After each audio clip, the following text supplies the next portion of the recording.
Hello everyone, this is Komal Mathur, a legal intern at Lexis & Company and a law student at Manipal University, Jaipur.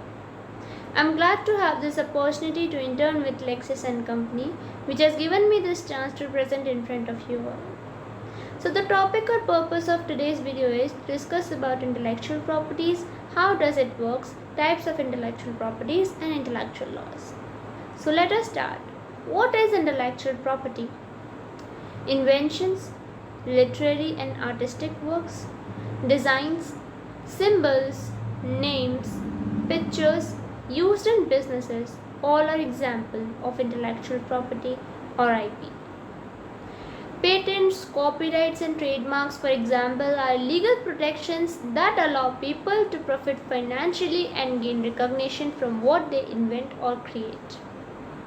The IP system strives to establish an environment where creativity and innovation can flourish by finding the correct balance between the innovator's interest and larger public interest.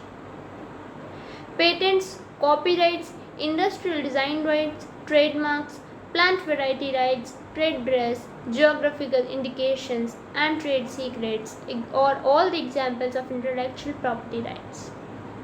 Circuit design rights, extra protection certificates for medicinal products after a patent covering them expires, and database rights are all examples of sui generis exclusive rights.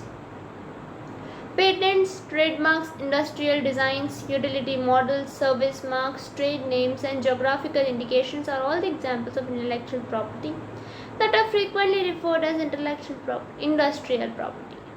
Now, what is a patent?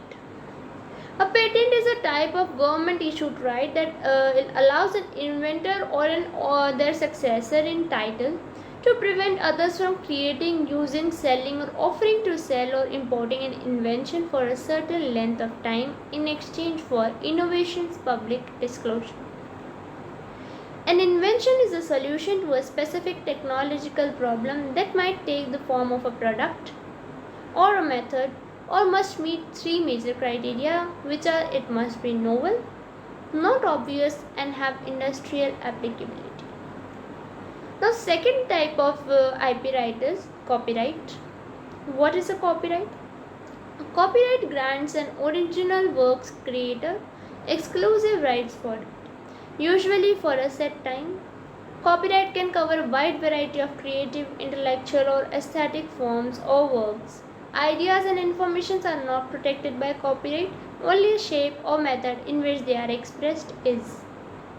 And what are industrial design rights? Industrial design rights, sometimes also known as design rights or design patents, protects the virtual design of non-utilitarian goods. An industrial design is a construction of a three-dimensional shape, configuration, or composition of pattern or color, or a mix of pattern or color that has aesthetic value. A two or three-dimensional pattern used to manufacture a product, industrial commodity, or handicraft is known as industrial design.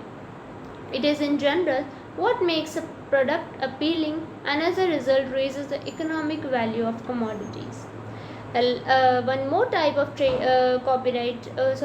right is trademarks. Trademark is a recognizable symbol, design or expression that differentiates a particular trader's product or services from those of other traders. Now, last type of IP right is trade secrets. Trade secret is a method, practice, procedure, design, instrument, pattern, or compilation of information that is not widely known or reasonably ascertainable that allows a company to gain a competitive advantage over its competitors and customers. There is no explicit government protection. Each company is responsible for safeguarding its own trade secrets. For example, formula of its soft drinks being protected as a trade secret for Coca-Cola. So that's it for today. Thank you. Have a nice day.